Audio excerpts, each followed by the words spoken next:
Hello friends, આપણે વાત કરીએ છીએ બાર સાયન્સ ચેપ્ટર નંબર 1 વિશે. આપણે સૌથી પહેલા કહેવા માંગીએ છીએ ઇન્ટ્રોડક્શન કે ચેપ્ટર નંબર 1 છે શું, તો કે એનું નામ છે વિદ્યુત ભાર અને વિદ્યુત ક્ષેત્ર. વિદ્યુત ભાર એટલે શું, તો કે પ્રોટોન, ન્યુટ્રોન અને ઇલેક્ટ્રોનના જથ્થાને વિદ્યુત ભાર કહે છે. આ વિદ્યુત ભારના વિસ્તારને આપણે વિદ્યુત ક્ષેત્ર તરીકે ઓળખીશું. એ ભણવું હોય તો સૌથી પહેલો ટોપિક આપણે ભણવું પડે દરેક ઘન પદાર્થ. વિદ્યાર્થી મિત્રો કોના બનેલા હોય છે, તો કે અણુના બનેલા હોય છે. અણુ વાત કરીએ તો કોના બનેલા હોય છે, તો કે પરમાણુના બનેલા હોય છે. પરમાણુની અંદર હું કહું તો એની અંદર ત્રણ વસ્તુ રહેલું હોય: પ્રોટોન, ન્યુટ્રોન અને ઇલેક્ટ્રોન રહેલા હોય છે. એમાં વિદ્યાર્થી મિત્રો પ્રોટોન અને ન્યુટ્રોન મૂળભૂત ક્વાર્ક્સ નામના કણોના બનેલા હોય છે. આ નવું આવ્યું વિદ્યાર્થી મિત્રો, પ્રોટોન અને ન્યુટ્રોન મૂળભૂત કેવા બનેલા છે, ક્વાર્ક્સ નામના અણુના બનેલા હોય છે. ક્વાર્ક્સ એટલે પ્રોટોન કરતા પણ નાનો સૂક્ષ્મ કણ. હવે ક્વેશ્ચન એમ થાય ક્વાર્ક્સના કેટલા પ્રકાર, તો કે મૂળભૂત 6 પ્રકારના ક્વાર્ક્સ વ્યવહારમાં અસ્તિત્વમાં છે. Up quarks, down quarks, top, bottom, strength and charm. તો મૂળભૂત કેટલાક ક્વાર્ક્સ આપણે ભણવાના છે 6. પણ આપણી બુકની અંદર હું વાત કરું તો ક્વાર્ક્સના ખાલી 2 પ્રકારની જ સમજૂતી આપવાની છે. વ્યવહારમાં અત્યાર સુધી આટલા બધા ક્વાર્ક્સ આવી ગયા, પણ આપણે માત્ર ને માત્ર 2 ક્વાર્ક્સ, અપ ક્વાર્ક્સ અને ડાઉન ક્વાર્ક્સ ભણવાના છે. અપ ક્વાર્ક્સ કોને કહેવાય વિદ્યાર્થી મિત્રો, તો કે 2/3 ઇલેક્ટ્રોન ધરાવતા ક્વાર્ક્સને અપ ક્વાર્ક્સ કહે છે અને -1/3 ઇલેક્ટ્રોન ધરાવતા ક્વાર્ક્સને ડાઉન ક્વાર્ક્સ તરીકે ઓળખવામાં આવે છે. તો વિદ્યાર્થી મિત્રો વ્યાખ્યા થઈ ગઈ. 2/3 ઇલેક્ટ્રોન ધરાવતા ક્વાર્ક્સને અપ ક્વાર્ક્સ કહેવાય, -1/3 ઇલેક્ટ્રોન ધરાવતા ક્વાર્ક્સને ડાઉન ક્વાર્ક્સ તરીકે ઓળખવામાં આવે છે. પ્રોટોન અને ન્યુટ્રોન મૂળભૂત 3 ક્વાર્ક્સના બનેલા હોય છે. આ તમારા માટે નવું. એક પ્રોટોન બરાબર કેટલા ક્વાર્ક્સ, તો શું આપવાનું, 3 ક્વાર્ક્સ. ન્યુટ્રોન પણ કેટલા ક્વાર્ક્સના બનેલા છે, 3 ક્વાર્ક્સ. હવે તમે ગણતરી કરો. આપણને ખબર છે પ્રોટોન એટલે +1, ન્યુટ્રોન એટલે 0. +1 ક્યારે થાય, તું કોઈ પણ 3 ક્વાર્ક્સ આમાંથી લે, તારો જવાબ +1 લાવવાનો છે. તારે ગમે તે લેવો લેવાનું જોડો, ખાલી આન્સર શું લાવવાનો, +1. બોલ કયા કયા ક્વાર્ક્સ લે તો કેલ્ક્યુલેટમાં થશે, તો કે 2 અપ અને 1 ડાઉન. જો ચેક કર, 2/3e + 2/3e એટલે 4/3e, -1/3e એટલે 3/3e +1 +e થઈ ગયો. કેટલા અપ થયા, 2 અપ 1 ડાઉન. તો એને આપણે કહેવાય છે UUD. મતલબ તને એવો પણ ક્વેશ્ચન પૂછી શકાય કે પ્રોટોન કયા 3 ક્વાર્ક્સના બનેલા છે, તો તારે શું આન્સર આપવાનું, UUD. ન્યુટ્રોન 0 છે. ચલો 0 ક્યારે થાય, 1 અપ અને 2 ડાઉન લે. 1 અપ એટલે 2/3e, -1/3e, -1/3e. મતલબ 1 અપ અને 2 ડાઉન. UDD ક્વાર્ક્સને ભેગા કરો તો બનતા ક્વાર્ક્સ ન્યુટ્રોન બને. મતલબ વિદ્યાર્થી મિત્રો 2 પ્રકારના ક્વાર્ક્સ અસ્તિત્વમાં આવ્યા. પ્રોટોન કયા 3 ક્વાર્ક્સ, UUD, અને ન્યુટ્રોન પૂછે તો UDD. આ ક્વાર્ક્સની સમજૂતી આપી.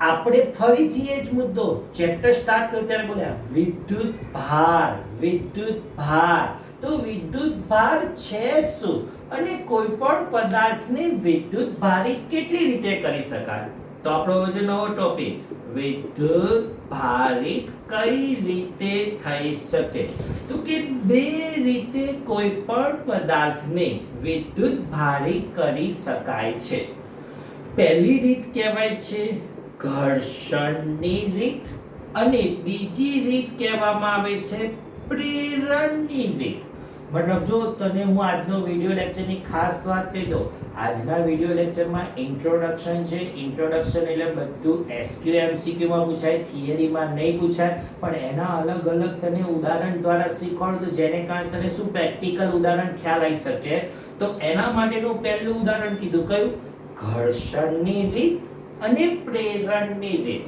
પ્રેરણની રીત કોને કહેવાય તો કે જો હું એક મસ્ત સારામાં સારું ઉદાહરણ આપું છું કેટરીના કેફનો ફોટો જોઈ અને તમારા મોઢામાં જે સ્માઈલ કે વિદ્યુત ભારિત થયા પ્રેરણ કહેવાય કોઈના વિચાર માત્રથી વિદ્યુત ભારિત થઈ શકો એને શું કહેવામાં આવે પ્રેરણ ઘર્ષણ મતલબ જો મને એનું ઉદાહરણ નથી પ્રેરણનું ઉદાહરણ મેં તમને કીધું પણ ઘર્ષણનું ઉદાહરણ મને નહીં આવતું કોઈ પણ પદાર્થનો સંપર્ક થયા પછી વિદ્યુત ભારિત થાય ને એને ઘર્ષણની રીત કહેવાય વિચાર માત્રથી વિદ્યુત ભારિત થઈ જાવ એ પ્રેરણની રીત આ બધા ઉદાહરણ બાયોલોજીના શીખવાડ્યો ફિઝિક્સનું ઉદાહરણ કહેવાય તો શું કહેવાય તો જો હું સૌથી પહેલા ઘર્ષણનું ઉદાહરણ આપું છું કાચ અને રેશમ જો કાચ છે ને એ અવાહક છે તું કાચના ટુકડાને ટચ કર તને સહેજે કરંટ નહીં આવે પણ એની ગર્લફ્રેન્ડ રેશમનું કપડું છે જેવું રેશમનું કપડું કાચ જોડે સંપર્કમાં આવે કાચનો બધો કચરો રેશમમાં જમા થશે કાચે કચરો ઘુમાવ્યો મતલબ ધન વિદ્યુત ભારિત રેશમે કચરો મેળવ્યો ઋણ વિદ્યુત ભારિત મતલબ જ્યારે કાચ રેશમ જોડે આપણે ઘસીએ છીએ ત્યારે કાચ એ ધન વિદ્યુત ભારિત થઈ જાય છે જ્યારે રેશમનો ટુકડો એ આપણને ઋણ વિદ્યુત ભારિત મળતો આવે છે આ કાચ અને રેશમનું ઉદાહરણ કહી શકાય સેમ બીજું ઉદાહરણ કહેવાય પ્લાસ્ટિક અને ફર એટલે છૂછું રૂછું કહેવાય જે ઓલો આપણે સ્વેટર હોય તો સ્વેટરના જે રૂછાઓ કહેવાય ને એને ફર કહેવાય બિલાડીનું ફર મતલબ બિલાડીનું જે રૂછું હોય ને એને આપણે ફર તરીકે ઓળખવામાં આવે છે જ્યારે ફર છે ને એ હવામાં ઉડતું હોય જેવો પ્લાસ્ટિકનો સળિયો આમ ફેરવીએ ને ફર બધું પ્લાસ્ટિક પર જમા થઈ જાય ફર બધું ક્યાં જમા થયું પ્લાસ્ટિક પર તો પ્લાસ્ટિક એ ઋણ વિદ્યુત ભારિત થાય અને ફર એ ધન વિદ્યુત ભારિત થઈ જાય છે જો આ બધા ઉદાહરણ કોને શીખવાડ્યા ઘર્ષણ મતલબ એક પદાર્થ બીજા પદાર્થને ઘસ્યો તો કોઈ એક ધન વિદ્યુત ભારિત થયો કોઈ એક ઋણ વિદ્યુત ભારિત થયો આવા ઘટનાને ઘર્ષણનું ઉદાહરણ કહે છે વિદ્યાર્થી મિત્રો તમે આવો પ્રેક્ટિકલ પણ કરેલો છે કેટલીક વખત ખુરશીમાં બેઠા હોય પાછળથી કપડું મારો અને ખુરશીને ટચ કરો તો તમને કરંટ લાગે છે આવો કરંટ ક્યાંથી લાગવા લાગે તો કે ખુરશીમાં તમે બેઠા છો કપડું જ્યારે માર્યું કપડાનો બધો કચરો ખુરશીમાં જમા થયો કપડાએ કચરો ઘુમાવ્યો ધન વિદ્યુત ભારિત ખુરશી પ્લાસ્ટિકે બધું મેળવ્યું ઋણ વિદ્યુત ભારિત બંને બેટરી બને અને બેટરીમાંથી શું પસાર થાય વિદ્યાર્થી મિત્રો વિદ્યુત પ્રવાહ અને પ્રવાહને જ ઇંગ્લિશમાં કરંટ કહેવાય એટલા માટે કરંટ લાગ્યો એમ કહેવાય ચલો કેટલીક વખત તમે આવો પણ નાના હતા ત્યારે પ્રયોગ કરેલો હતો એટલે ફૂટપટ્ટી લઈ માથામાં ઘસી અને કાગળને આમ ટચ કરી ત્યારે કોઈ કાગળ આમ આકર્ષણ થાય આવું કઈ રીતે થયું ફૂટપટ્ટી અવાહક છે માથાના વાળ એ અવાહક છે. જ્યારે માથાના વાળમાં ઘસીએ, માથાનો બધો કચરો ફૂટપટ્ટી પર જમા થયો. કચરો ઘુમાવ્યો, ધન વિદ્યુતભારે. ફૂટપટ્ટીએ કચરો મેળવ્યો, ઋણ વિદ્યુતભારે. બંને વચ્ચે પ્રવાહની વહેંચણી થઈ. હવે કાગળ, ફૂટપટ્ટી એ ઋણ છે, જ્યારે કાગળને ટચ કરો ધન વિદ્યુતભારિત થાય. એ બંને વચ્ચે આકર્ષણ થાય અને આ આકર્ષણને કારણે વિદ્યુત પ્રવાહ મળે છે અને આને જ વિદ્યુત ભારિત કર્યો એમ કહેવાય. જો વિદ્યાર્થી મિત્રો, હું આનું બીજું પણ એક ઉદાહરણ લઉં છું. એક કાગળનો ટુકડો લઈને પણ તમને સમજાવું કે જેને કારણે વિદ્યુત ભારિત કઈ રીતે થઈ શકે એનું ઉદાહરણ તમને લોકોને ખબર પડે. ધારો કે આ એક કાગળનો ટુકડો છે. હવે જો તમને લોકોને અહીંયા કાગળના ટુકડામાં જ ખબર પડી જાય, અત્યારે આમને આમ પડ્યો હોય ને તો કંઈ જ નહીં હોય, પણ આખી ચોપડી ભેગી કરો તો ચોપડીના બધા કાગળ એકબીજા સાથે સંપર્કમાં હોય.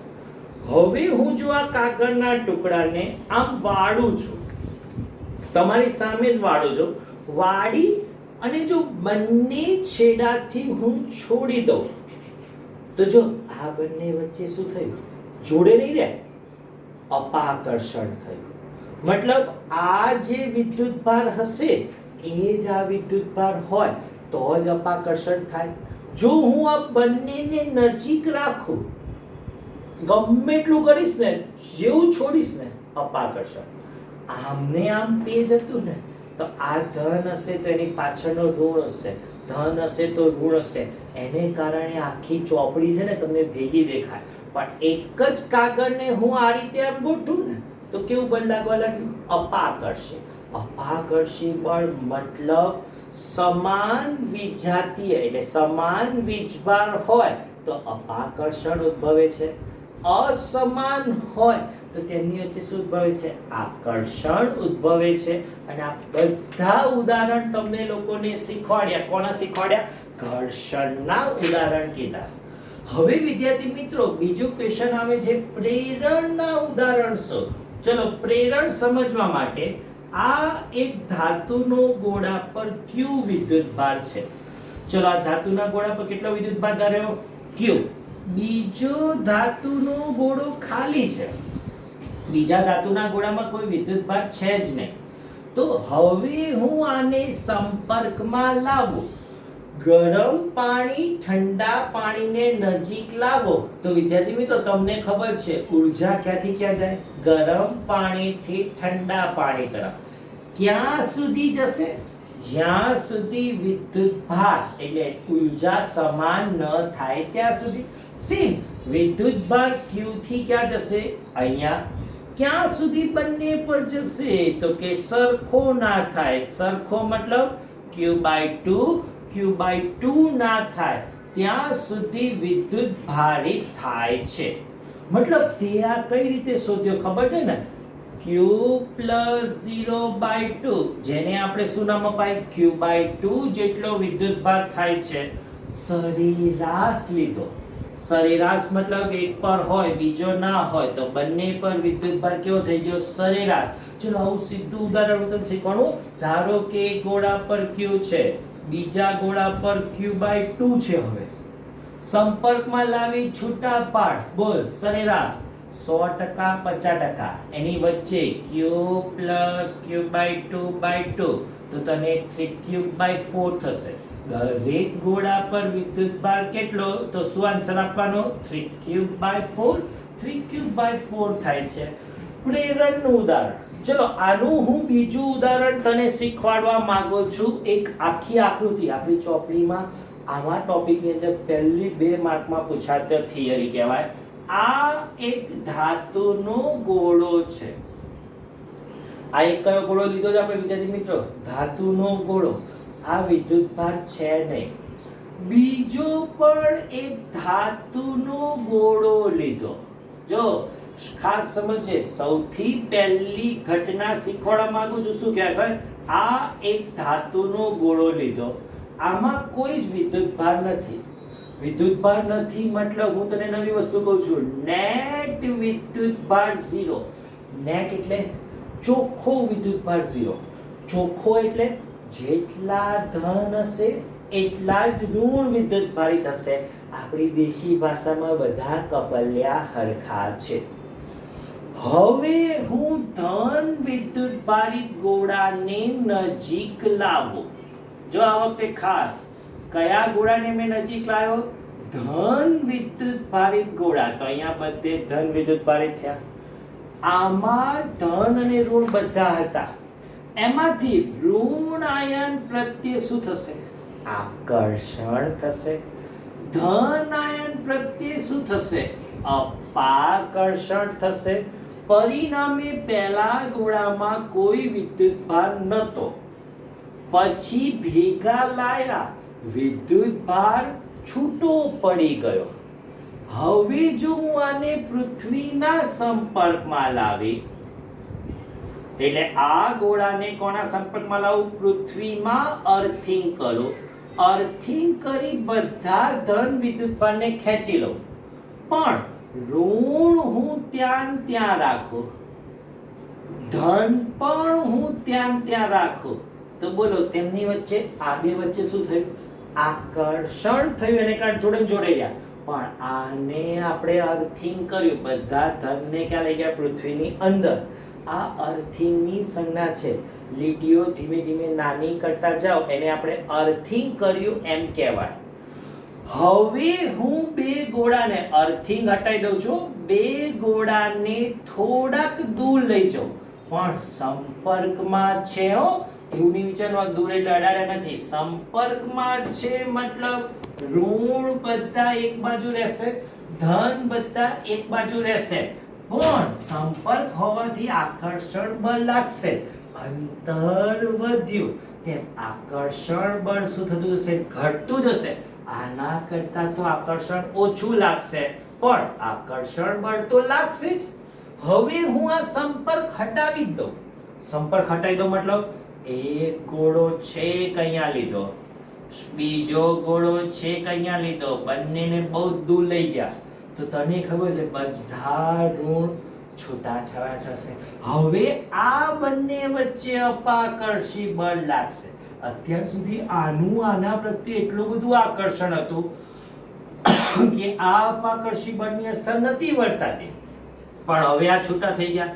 સેમ આ ધન વિદ્યુતભારિત પણ આ રીતના શું થઈ ગયા? છૂટા. જો પહેલા ગોળામાં કોઈ વિદ્યુતભાર હતો ના, હવે વિદ્યુતભાર આવ્યો. હા, તો આવી ઘટનાને વિદ્યુતભારનું પ્રેરણ તરીકે ઓળખવામાં આવે છે. તો વિદ્યાર્થી મિત્રો, હું એમ પૂછું, વિદ્યુતભારનું પ્રેરણ સમજાવો 2 માર્કમાં.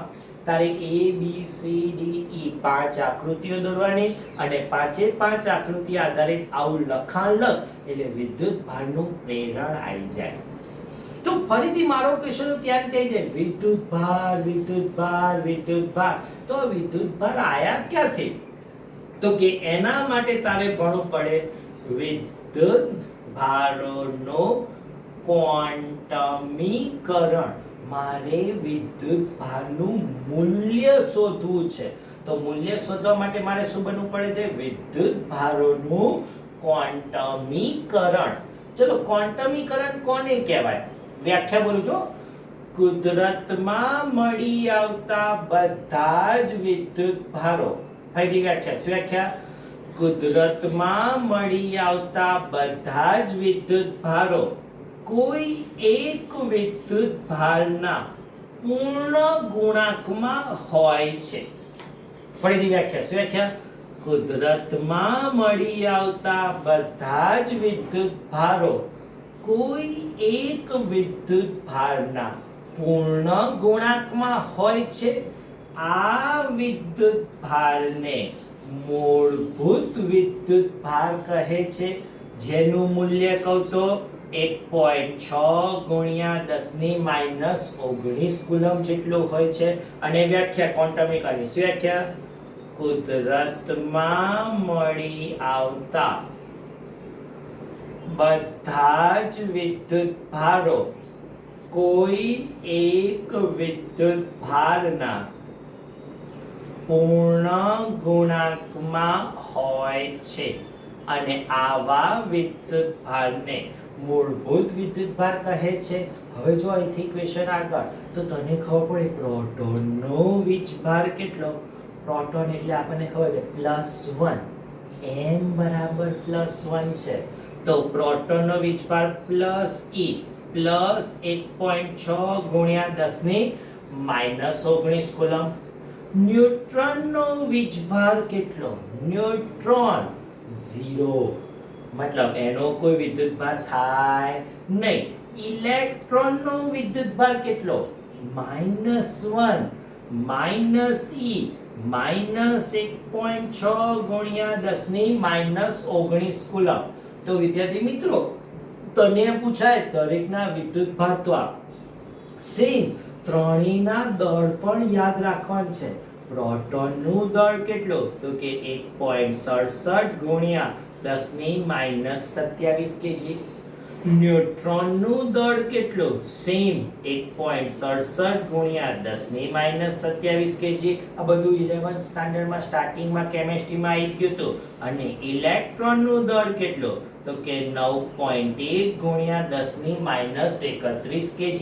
આપણે જ્યારે દાખલા શીખવાડશું ને ત્યાં બધે દળ અને વિદ્યુતભારની કિંમતનો ઉપયોગ કરશો અને આને વિદ્યુતભારોનું ક્વોન્ટમીકરણ કહે છે. ક્વોન્ટમીકરણ આવે એટલે તરત જ ભણવું પડે વિદ્યુતભારોનો સરવાળો. જો આ સાદી સિમ્પલ ભાષામાં છે વિદ્યુતભારોનો સરવાળો મતલબ શું. ધારો કે 5 પ્રોટોન હોય, 5 પ્રોટોન એટલે +5e કહેવાય. 4 ઇલેક્ટ્રોન હોય તો -4e કહેવાય. તો ટોટલ વિદ્યુતભાર કેટલો. ચલો કુલ વિદ્યુતભાર +5e -4e બરાબર E.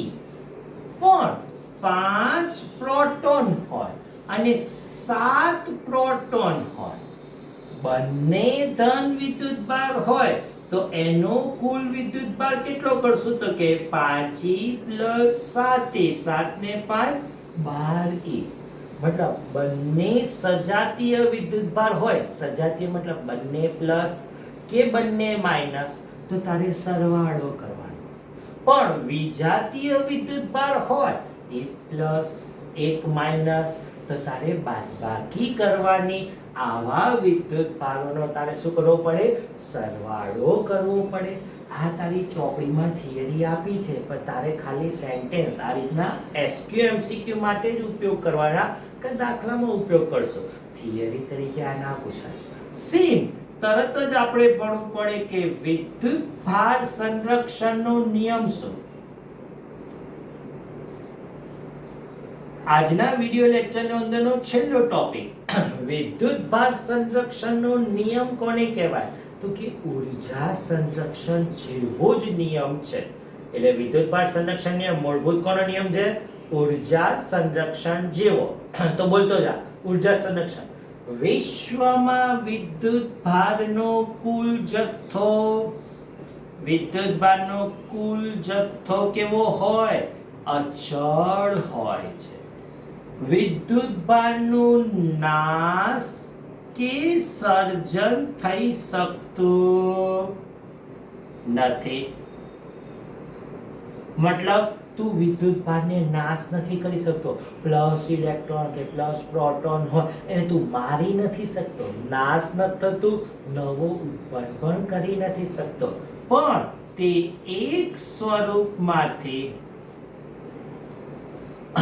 બીજા સ્વરૂપમાં રૂપાંતર પામે છે. મતલબ વિદ્યુતભાર કેવું થાય એક સ્વરૂપમાંથી બીજા સ્વરૂપમાં રૂપાંતર થાય છે.